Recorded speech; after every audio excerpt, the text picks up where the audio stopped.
Hello guys, welcome to Sunflower Budgeting. I am here with cash stuffing my husband's paycheck. So my husband's usual paycheck is $14.60. He works some overtime and he ironically had the same amount as our mortgage, which is $16.61, which left $201 of overtime. Ignore that. He ordered from Crutchfield and they had to refund him $13, and I needed to make sure that I didn't mix that in with his paycheck, so that's why that's over there. So let's look at our bills. Our Verizon bill is $165. Paid that. We paid the Mustang, which is $600. It's technically $598, but I just round up the $2 to $600. $71 for Wi-Fi, $20 for my pet business insurance, and then we estimated $300 for my electric. These two didn't have a bill yet, so I went back in and saw that the electric bill is $242, which was $58 more than what I had estimated. But then when we went to Costco, I did spend $10 over my budget and I used the debit card, so I had to subtract the $10 from the $58. So I actually need to pull $48 from the bank to add to my husband's leftover overtime money. And then we are estimating $22 for gas. Usually it's about $16, and then when you add in the taxes and the credit card fee, because you have no option other than to pay with a debit card and they charge the fee, it rounds up to $20 to $22. So they still have not given me a bill, even though they typically always give it to me on the 28th. It is now the 30th of January and I still don't have a bill. So I just went ahead and prepaid $22. And if it's under, I'll just have a credit for next month, and I'm just chalking it up. I have $0 for the water bill. A lot of you might be like, oh my god, Al, our water smells like doo-doo water. It tastes like doo-doo water. It tastes like chlorine, to the point that I can't physically drink it.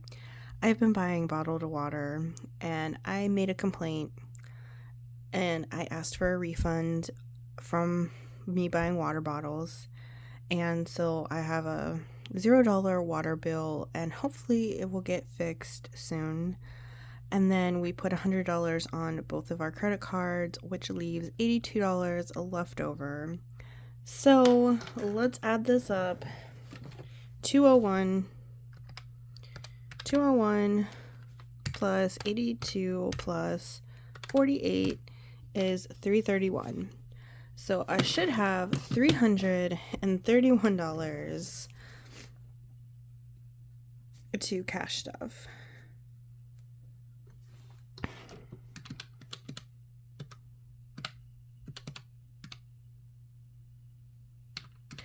Why is that showing more? Oh, 297 minus. Yeah, I should have about 331 to cash stuff with. So I do have his money here, but I have to go to the bank to get the other $48. And we did go out to eat at Shalotsky's. So I need to subtract that money.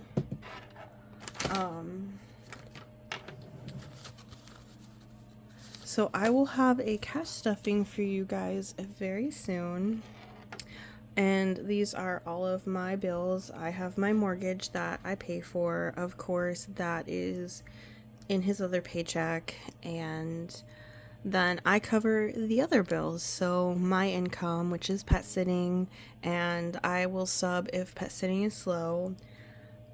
I will use that money for gas, groceries, eating out, car insurance, and any vacations, any savings. My husband's overtime checks also go to fund, going out and having fun, going out to eat, groceries, gas, savings challenges, and vacation if needed, if necessary. I am kind of getting worried about not having enough money for our upcoming cruise that is going to be here in 2 months. So, well, actually, 3 months, because it's at the end of April. I'm kind of freaking out about that. So, he's been working some overtime so that I'm not panicking, so to speak. So, that is kind of how I budget my husband's paycheck. That's kind of how it works out. There are some weeks when I don't get to cash stuff because there is nothing left over. So, for example, usually I have to take $260 out of this paycheck, and I can't do that. I just can't do that if he has regular pay, because you see, out of $1,460, we have $82 left over. So it kind of gets a little hard. Definitely need my income to help be okay and to be there. I do consider myself a low income budgeter because it is very tight with all of the bills. I know some things are unnecessary, like I don't need a $600 car payment, but I'm kind of stuck. I don't need all these credit cards. I should really be paying them down, but I'm not in that phase of my budgeting yet. Probably sometime soon, maybe within the second half of this year, but right now that's not my focus. I've really struggled with depression, and it's not the kind of depression that therapy or medication will ever heal or ever fix. So my husband and I can't physically have children after 10 years of trying. Well, technically 12 years of trying. It is just accepting the fact that that's never going to be possible. And adoption, we're looking at 80 grand to adopt a baby, plus more, and that's not even guaranteed. There's a chance that the mom could back out. I'd lose that money. Again, even surrogacy, that's not going to work because I don't have the eggs to produce a child in my body anymore. I'm not going to get into medical reasons or whatever, so surrogacy is not an option either. Even if it was, again, that's like $30,000, and the mom can still change her mind because she's the one giving birth. I don't like to gamble, so I don't want to gamble with something like that. It's too easy to get attached, and I don't want that heartbreak. DSS, they basically don't want us because my husband works in law enforcement and he could pull up information easily about the parents of the child, and they typically don't adopt to law enforcement officers. If they do, it's because it's about who you know, and that's what we were told by the head DSS person. And when they were going to let us adopt or foster, they said it could only be teenagers. My husband and I are not in a position where we could handle a teenager. We are just too young and too inexperienced to manage a teenager, let alone a teenager that has all the added trauma and adverse childhood effects. And even though I am a therapist by trade, being a therapist is not the same as being an actual parent, and we don't feel like that's something that we're ready for in our ages. We have hosted an exchange student from a foreign country. We actually have a 15-year-old from Spain. She's great. We love her. But the issue is she doesn't have problems. She's here because she wants to. And even with her being that great and not having behavioral problems or trauma to really have the behavioral issues, it's been really hard for us to set boundaries and to feel like we're old enough to what we say matters and sticks. And so it's just not the right time for us to even consider a teenager that's in the foster care system, or that we're not prepared for that in the least. And so I've been really stuck in the mindset of this is it. This is my life. I am now starting to prepare for my decline. And I think that's something that we all eventually kind of face. But I think for a lot of women, they hit that after their kids are moving out and going to college. And of course, I'm too young for that. I'm only 31, almost 32. And so, it's just hard. And then I start thinking, oh my gosh, I'm going to be stuck in a nursing home, and nobody's going to come visit me because I have no family. I have nothing. It's literally just my husband and me and my mom. And when she's gone, that's it. And so I'm trying to build these connections with my best friend's kids and the exchange students so that I don't feel like it's just me when it gets to that time later down the road. And it's been hard. It feels like I have no purpose in life. And I'm not gonna lie to you guys. I've spent 2 full years in bed, not getting out, just taking Benadryl, taking anything that'll put me to sleep so that I just sleep all day, every day, because I don't feel like I have a purpose and point in my life. And I really got out of that this summer when we hosted the summer student from from France. And then I was slowly starting to go back into it, but the budgeting videos and you guys' support and you guys' comments in TikTok have really kept me going and encouraging and motivating me to continue to make these videos because I am helping other people. And then we got our student on Thanksgiving through May, and that has, like, my depression has pretty much been gone. And I kind of realized that when she goes back, it's gonna return. And my focus has always been, I want to travel. And so I'm making travel a priority in my life. And so I feel like if I don't have a point and purpose in my life, if I'm not allowed to ever have children, then I want to spend the last years of my life, which I'm considering that I'm in, essentially, because I realize I am declining as I get older. I'm not going to be able to do the things that I can when I was younger. And every year I get older, the less I want to go places, the less I want to deal with people and crowds. And so I fear that I'm going to become like my dad and reach a point where I don't want to travel anymore. So I want to really focus this year on traveling, which is why I booked the cruise, the Canada trip, the trip to New Mexico, and the Spain trip for next year. And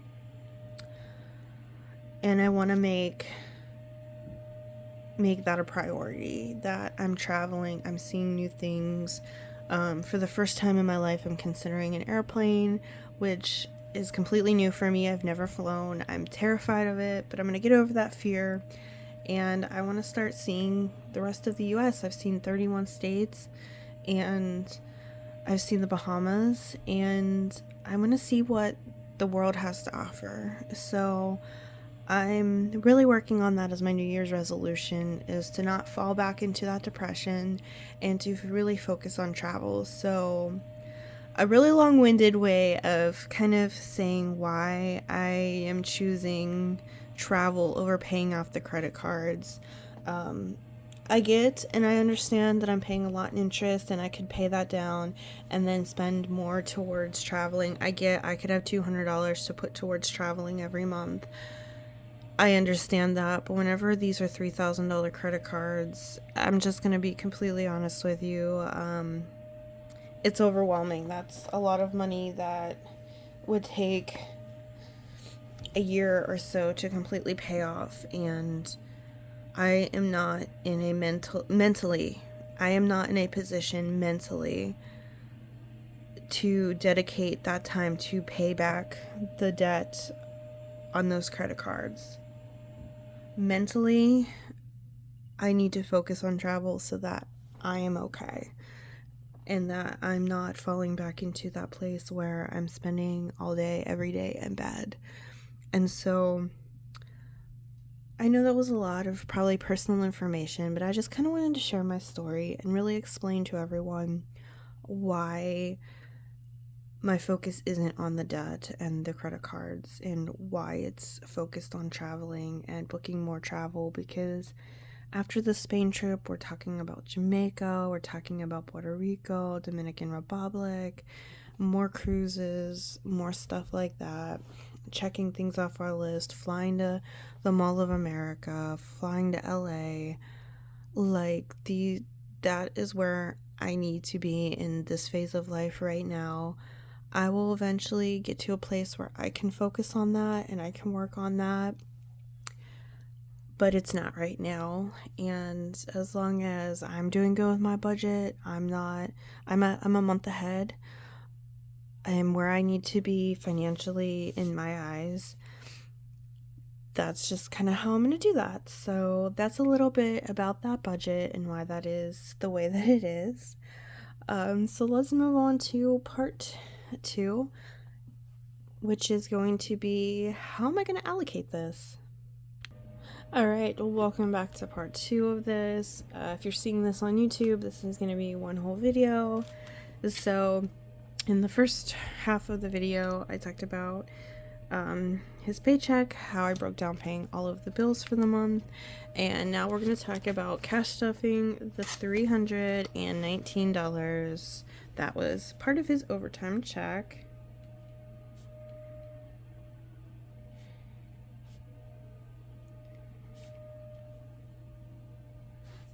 And when I make these, I never make them I make them so that I can edit them, so they're never 100% concrete. So I break it down by the binder and everything.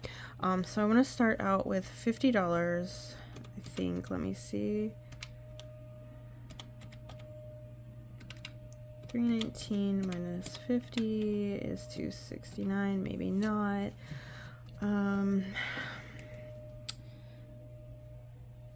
Let's do just $35 for the sunflower budget.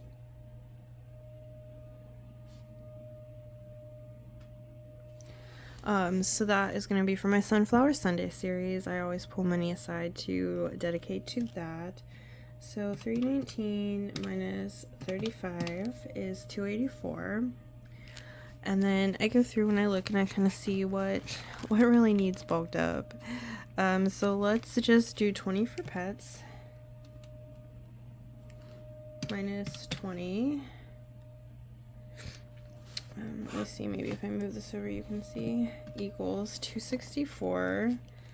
Essentials, I definitely am going to need essentials, so let's do 40 for essentials.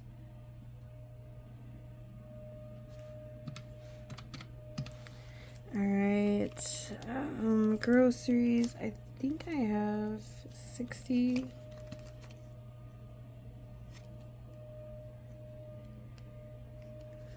Let's do 30.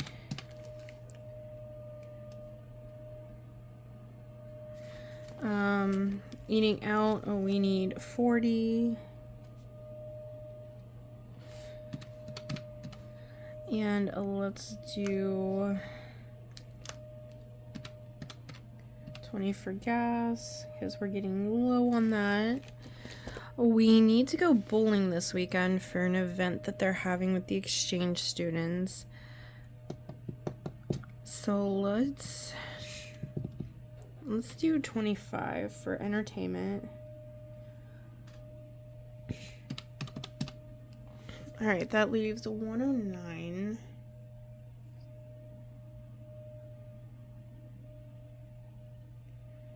Alright, let's go to the savings challenges real quick. Let's do 9 for Clue, which takes us to 100 even. We'll get rid of the 5 and 4 IOU.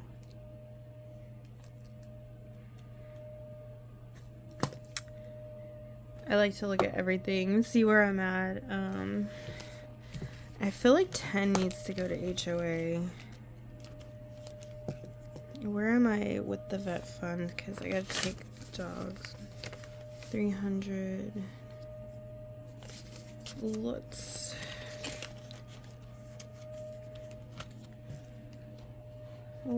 do $10 in vet, $10 in student debt, $10 in car needs.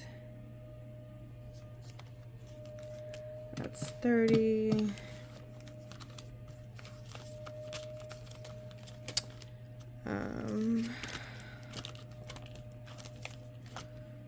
Let's do $10 into car tax.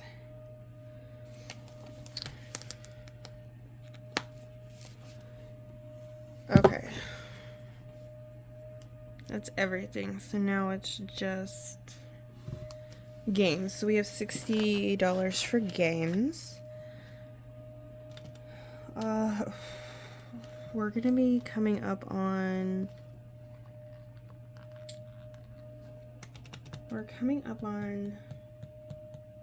Groundhog Day. So let's say 15 for Groundhog Day.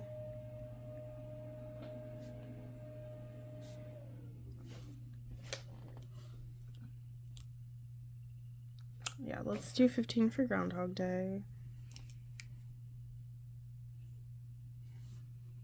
So it leaves 45. I'm gonna do $10 to never, ever.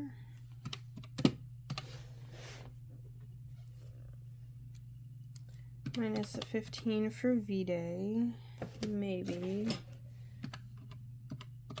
Plus 15. Let's look at January.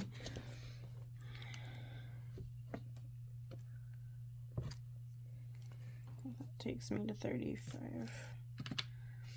24 plus 6 plus 5 is 35. Alright, let's just end it with January. And then I will finish January for the month. And then that takes me to a $0 balance. I still have other IOUs, but that's fine.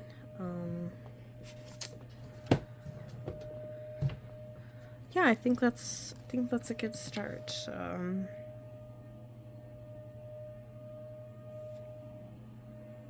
Yeah. So I like this. And so this is how I'm gonna plan his overtime check. So that's kind of how I do things. I kind of look through each thing, see what I need. I do really need to put money towards the cruise, but I need to do other things first. We've got this bowling event coming up on Sunday. We've got stuff we need in essentials, like I need laundry detergent. So there's a lot of things I need to. We're going out to eat when we do the bowling, which is why I need the money. So it's kind of a lot. But yeah, that is it. That is all for planning my husband's paycheck. I hope you enjoyed this, and give me a like and give me a follow, or a subscribe I should say, and give me a comment on what you are planning to do for Groundhog's Day.